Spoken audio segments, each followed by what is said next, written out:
शहर की भीड़-भाड़ से थोड़ा दूर एक छोटा सा रेलवे स्टेशन था, जहाँ ज़्यादा लोग नहीं आते थे, लेकिन जो भी आता अपनी एक कहानी ज़रूर छोड़ जाता। शाम का वक्त था, सूरज धीरे धीरे ढल रहा था और आसमान नारंगी और गुलाबी रंगों से भर चुका था। प्लेटफॉर्म पर कुछ ही लोग खड़े थे और उन्हीं में से एक था आरव। आरव एक सीधा सादा लड़का था, जीन्स, सफ़ेद शर्ट और कंधे पर एक बैग। उसकी आंखों में हल्की सी थकान थी, लेकिन दिल में बड़े सपने। वो अपनी ज़िंदगी में कुछ बड़ा करना चाहता था, लेकिन अभी के लिए वो बस एक सफ़र पर था। ट्रेन लेट थी। आरव ने अपना फ़ोन निकाला, लेकिन नेटवर्क नहीं था। उसने हल्की सी सांस ली और आसमान की तरफ देखा। तभी उसकी नज़र ठहर गई एक लड़की पर। वो प्लेटफॉर्म के दूसरे कोने पर खड़ी थी, नीली कुर्ती, खुले बाल और हाथ में एक डायरी। वो बार बार कुछ लिखती, फिर रुककर आसमान को देखती, जैसे शब्दों को महसूस कर रही हो। आरव ने पहली बार किसी को इतनी शांति से देखा। उसका नाम था मीरा। मीरा के चेहरे पर एक अजीब सा सुकून था, जैसे उसे दुनिया की कोई जल्दी नहीं हो, जैसे वो हर पल को जीती हो, महसूस करती हो। आरव का मन हुआ कि वो उससे बात करे, लेकिन वो बस उसे देखता रह गया। तभी अचानक तेज़ हवा चली। मीरा के हाथ से डायरी के कुछ पन्ने उड़ गए। अरे! मीरा थोड़ी घबराकर बोली। आरव तुरंत उसकी तरफ भागा। दोनों अलग अलग दिशा में जाकर पन्ने पकड़ने लगे।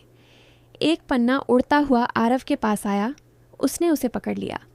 उसने उस पन्ने पर लिखा पढ़ा, कभी कभी किसी अजनबी से मिलना हमारी कहानी का सबसे खूबसूरत मोड़ बन जाता है। आरव के चेहरे पर हल्की सी मुस्कान आ गई। तभी मीरा भी उसके पास आ गई। थैंक यू, उसने धीमी सी मुस्कान के साथ कहा।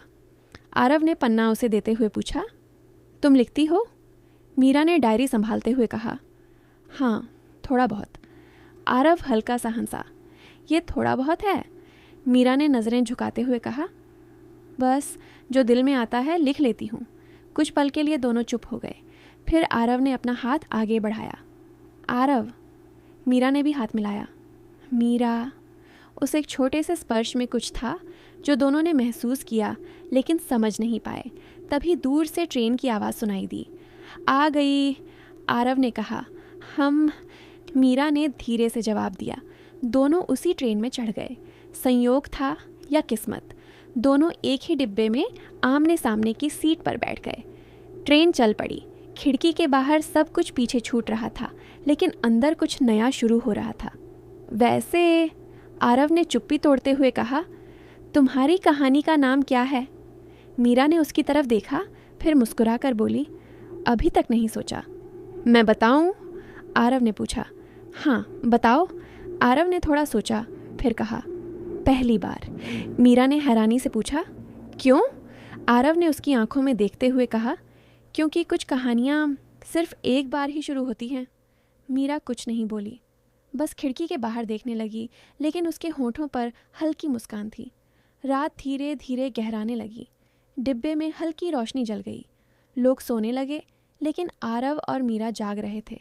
बातें शुरू हुईं, छोटी छोटी, फिर धीरे धीरे गहरी होती चली गईं, जैसे दोनों एक दूसरे को पहले से जानते हों, जैसे ये पहली मुलाकात नहीं, कोई अधूरी कहानी का अगला हिस्सा हो।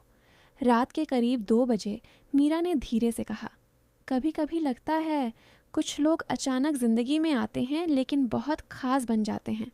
आरव ने बिना सोचे जवाब दिया, शायद इसलिए क्योंकि वो पहले से ही हमारी कहानी का हिस्सा होते हैं, बस मिलते बाद में हैं।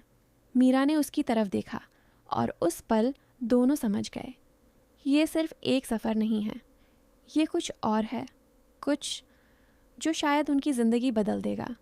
ट्रेन अपनी रफ्तार से आगे बढ़ रही थी और उनकी कहानी भी।